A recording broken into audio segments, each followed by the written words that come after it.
दोस्तों, अगर मैं आपसे ये कहूं कि वो देश जिस देश ने हमारे भारत देश के दो टुकड़े किए थे, यानी बर्तानिया, द ग्रेट ब्रिटेन, आज उसी द ग्रेट ब्रिटेन के हम दो टुकड़े करने जा रहे हैं या कर सकते हैं, तो आप क्या कहेंगे?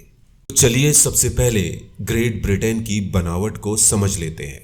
ग्रेट ब्रिटेन बनता है यूके, स्कॉटलैंड और वेल्स को मिलाकर। अब हम ये अच्छी तरह से जानते ही हैं कि हाल ही में यूके के नए प्राइम मिनिस्टर ऋषि सुनक चुने गए हैं, जो भारतीय है। An historic moment in Great Britain today. Rishi Sunak was named the first person of color to assume the country's top job of Prime Minister.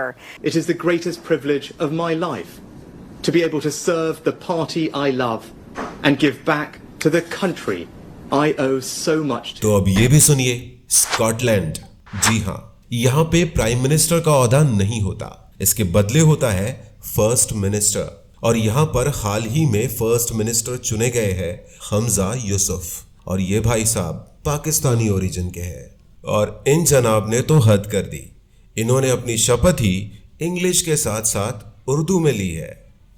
मैं हमजा यूसुफ ईमानदारी और सच्ची दिल से ये ऐलान करता हूँ कि मैं हमेशा हर मैजेस्टी क्वीन एलिजाबेथ, उनके कानूनी वारसों, उनके जानशीनों का वफादार और सच्ची दिल से तबेदार रहूँगा, और इसमें खुदा वंदे करीम मेरी मदद फरमाए।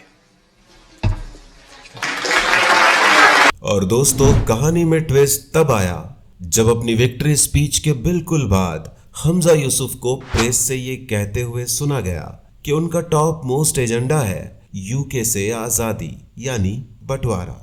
Will be independent in 5 years' time. You said your preference is not for the de facto referendum. So how on earth will Scotland get independence? So I hope we can get independent in 5 years. The way we get independence is making sure we get that consistent majority for independence. We do that. तो भाई साहब, अब आया ऊंट पहाड़ के नीचे, यानी निगोशिएशन टेबल पर एक तरफ बैठेगा एक हिंदुस्तानी यानी ऋषि सुनक, और दूसरी तरफ बैठेगा एक पाकिस्तानी यानी हमजा यूसुफ। कुल मिलाकर दोनों देसी बॉयज, और दोनों मिलकर ये फैसला करेंगे कि ब्रिटेन का बंटवारा होना चाहिए या नहीं। अभी मजा आएगा ना भिड़ो। और इस बात पर मुझे ये इंसान याद आ गया। इस इंसान का नाम विंस्टन चर्चिल है।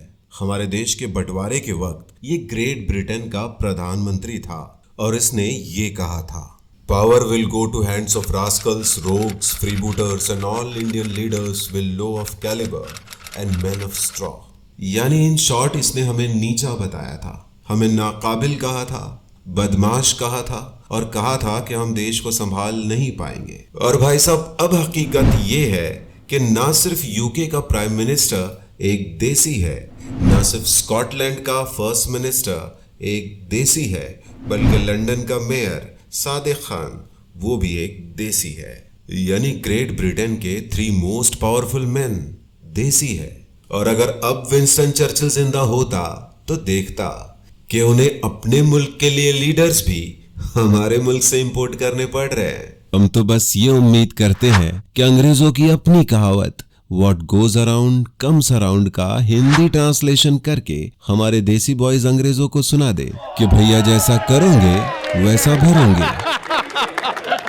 जो बोएगा वही पाएगा,